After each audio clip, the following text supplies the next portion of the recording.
Good morning, everyone.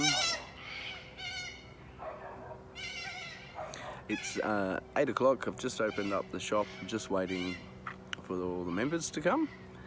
And I don't know, I just thought I'd sit here and have a chat before they arrive. I'm gonna try to film quite a bit more today and see, like I said to you last time, that I'll see if I can introduce you a bit more in depth with some of the members. Last night they were talking about Reconciliation Week, and Shannan Dodson, who's Yaru, who is from here and from the Kimberleys, was on the project last night, and she was talking about, you know, Reconciliation Week and the many different things that we need to start to act on. And as I haven't really talked about the constitution of our hopeful organisation, she basically, bloody noisy birds. She talked about how, you know, like Aboriginal, the traditional landowners, and need to be co-producing and designing like workshops and courses and things like that, which is completely what my intention is. And exactly like she said, they need to be leading these types of groups. And I think that's why I am very excited for you guys to meet Bonnie Dixon, because I believe her and her brother Glenn are the people that will be doing that for us. I want to stay as a facilitator of these groups. Of course, I'm going to help with that guidance and build the structure of this, but I want them to, you know, be my boss. I want them to be the bosses. I want them to really influence the younger generations, talk with the elders and families around here. Like they were talking about how suicide is just terribly rampant. Like, that's probably the wrong word, but like it's so extreme up here, and especially like with the young people. And in our workshops, that is things that we are going to focus on, you know, like trying to, you know, find outlets that can help these guys feel that they're safe, that they can talk, that they have people that will listen to them, which, like I said, I think at the very beginning, is what's most important, is being heard and seeing what they want and how that can be helped. I was going to talk a little about my lived experience with this type of experience, which I have. But as I've only just blogged something quite in depth of being a lived experience, maybe now's not the time. What instead we will do is hopefully, like I said, introduce you just to some of the members, keep it slow like I'm trying to do, but knowing that walk the talk is in here, and my intention of our constitution. And yeah, hopefully today's a good day.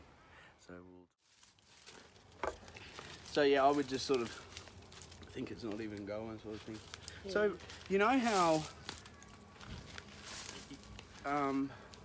if we said, asked you like where you were born and things, like where was, I know vaguely you've told me being in the community or something, but can you sort of explain to me again, like the beginning of your history, like? Yeah, well, technically I was born in Royal Perth in a hospital in Perth, and I don't even know how my mom got my name.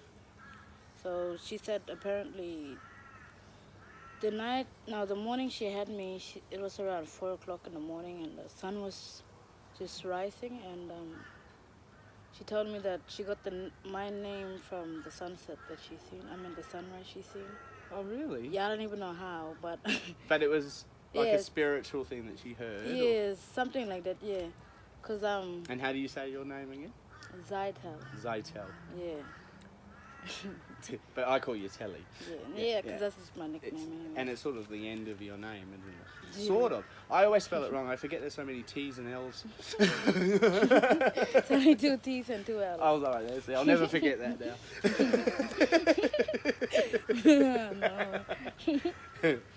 And okay, so did your mum come down for the birth, or was she in Perth at the time? She was at Perth.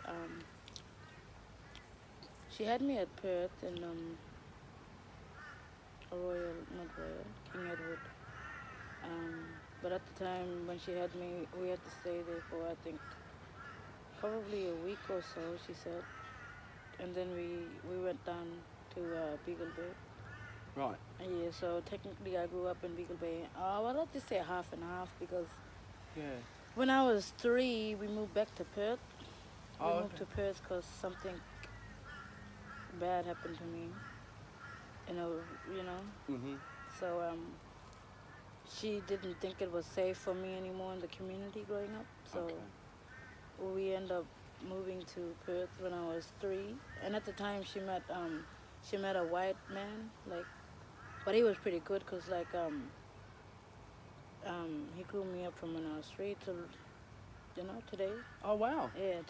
Okay. Yeah, he seen me till I was 18. That was the last time he seen me. But I haven't seen him since my mom died. But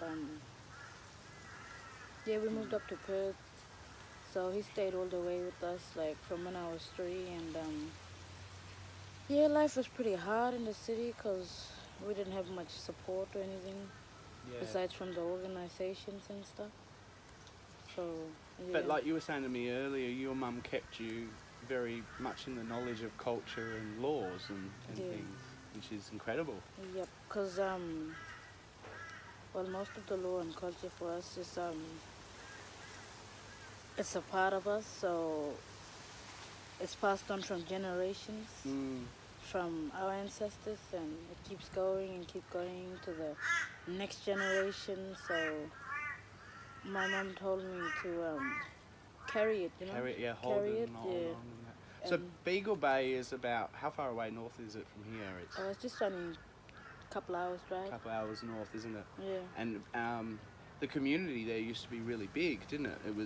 Is it still big, or? Yeah, but really it was the people that's was making it, home and stuff. Yeah.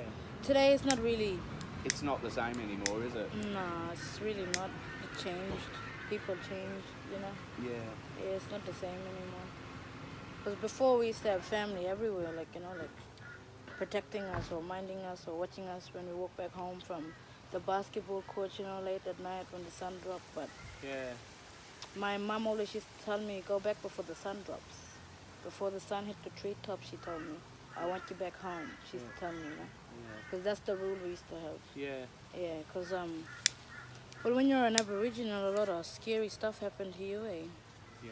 Yeah, like paranormal activity and all that. I've heard that a lot. Yeah, I witnessed a lot too.